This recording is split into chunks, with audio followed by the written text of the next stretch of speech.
was born in Korea in 1984. I lived there until I was 3. I moved to Thailand, and my parents are missionaries, so I grew up there until pretty much until I was 18. There were a few years in between where I lived in Scotland.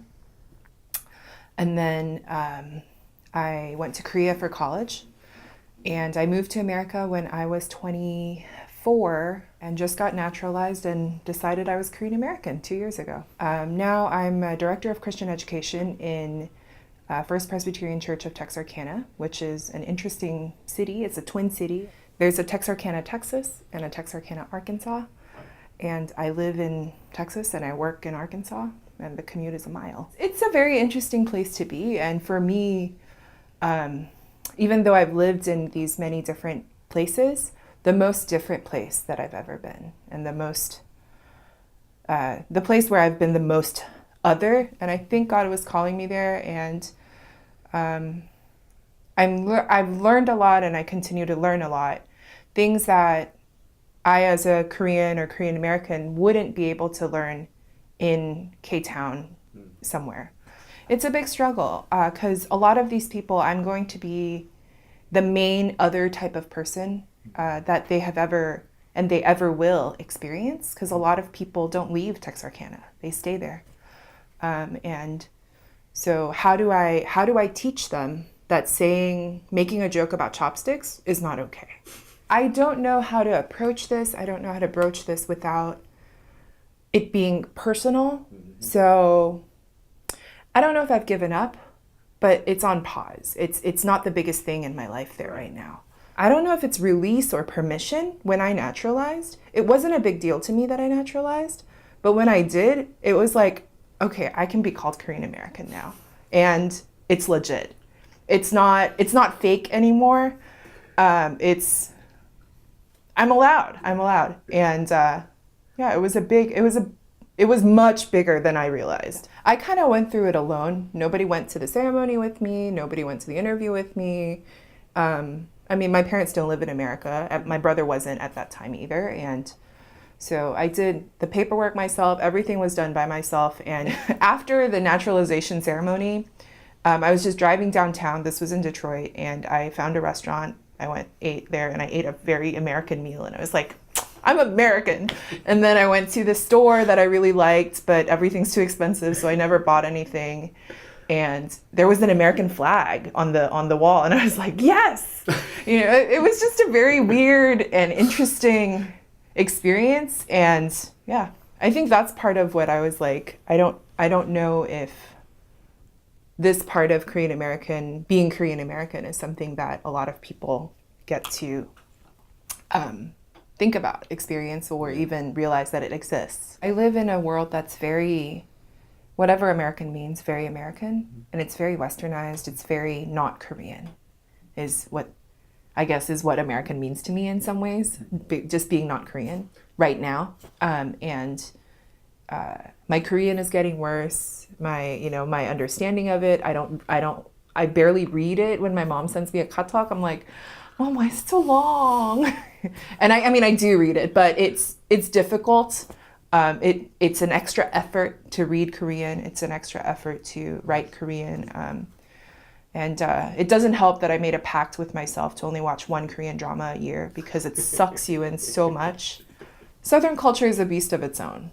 I think it'll be different if I was serving in Chicago or Seattle or Portland or something like a city, but where I am, it's quite different. There are expectations on women in the Southern culture, apparently, that I don't quite understand. We have to be very, very intelligent, but not as intelligent as your peers. You have to be very well spoken, but not better than. Just all of this things that I don't quite understand. There's a lot of things that kind of translate with Korean culture in the traditional things, and how we do the small talk, and we do the kind of roundabout way of saying things. But I'm not about that. And it's just very difficult. Oh gosh. When I got there,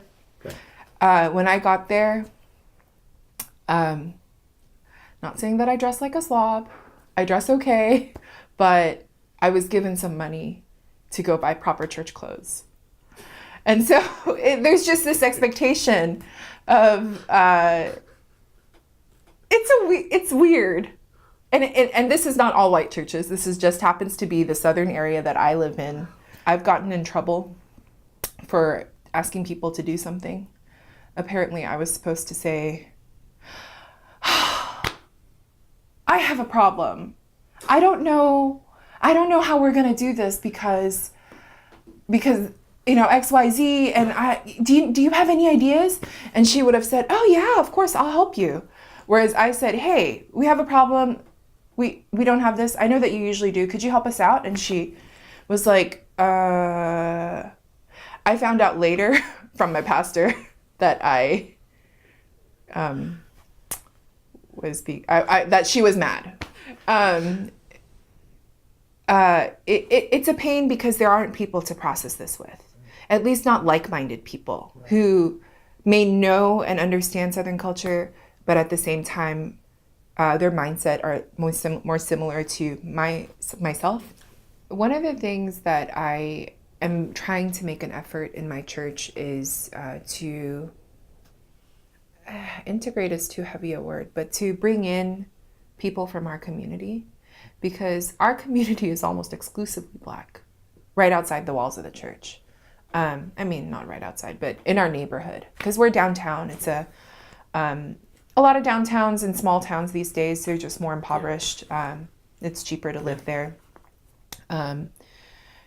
And our church is almost exclusively white. We have one Black family, one Black woman, and myself that are not white. Oh, and our custodian is Hispanic. And we don't always have to go to what has already been institutionalized, because there's a soup kitchen that we go to, or a homeless shelter we go to, and we do great ministry there. But a lot of ministry, I think in a lot of churches is, it's to pat ourselves on the back more than it is to actually, right, yeah. Discipleship, I believe, is costly. And how can we do this where it's costly, but not in a way where it's just stupid costly, but costly in a way where we're really thinking about what we're doing and we're forming relationships with people to do what Jesus did. I'm fortunate to have a pastor who consistently reminds me that this is exactly what they brought me here to do. They brought me to think outside the box and to keep pushing them. I push them too far very often, but every now and again, one of the ideas take. My name is Kang Sarang, and this is my Korean American story.